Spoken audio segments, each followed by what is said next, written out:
Our bodies are made for more than standing.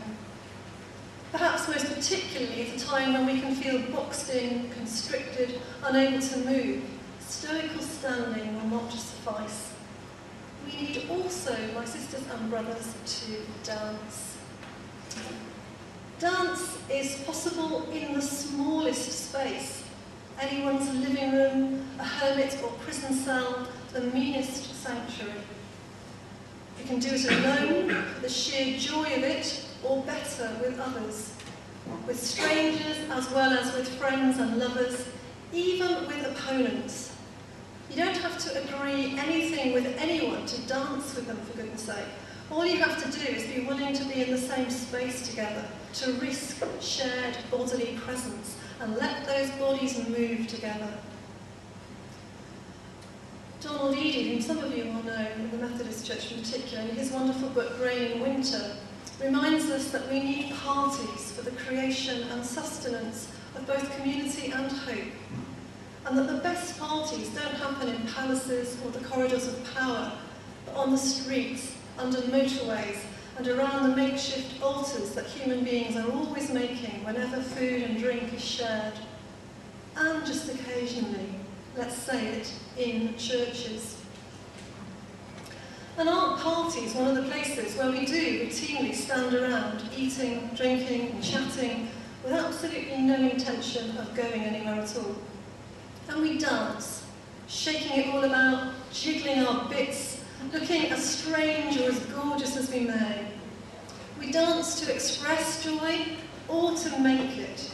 We dance in celebration of life and in defiance of death. We energise and revitalise the work of standing by our dancing. And we learn as we dance what the trees know, how to bend without breaking, how to sway and move with the storms when they come, and whilst taking a battering to remain standing.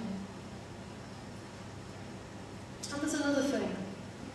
We don't have to wait for the party to begin to start dancing. Yes, we stand in the place of tension between the unfulfilled now of deep yearning and the tantalising not yet of the kingdom banquet, when all hungers will be sated and all God's queer children set free. And in our standing, we feel the tension, one foot in both camps, and it fatigues us to our bones. Like Moses at Rephidim, we have to sit down on whatever stones are to hand and ask brothers and sisters around us to lift up our arms. Or maybe not. Instead of sitting down in dejected exhaustion, why not leap up and join the dance? And why not invite others, even and including our opponents, to dance with us? Can you imagine all the bishops and primates at the Lambeth Conference at a huge all-night disco? Difficult, I know, I've been trying this last week. But what might that not achieve? What might not emerge out of their dancing together?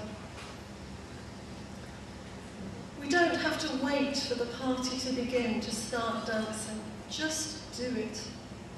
In our dancing, we preempt the joyous freedom of the children of God. We enter into the joy of our God.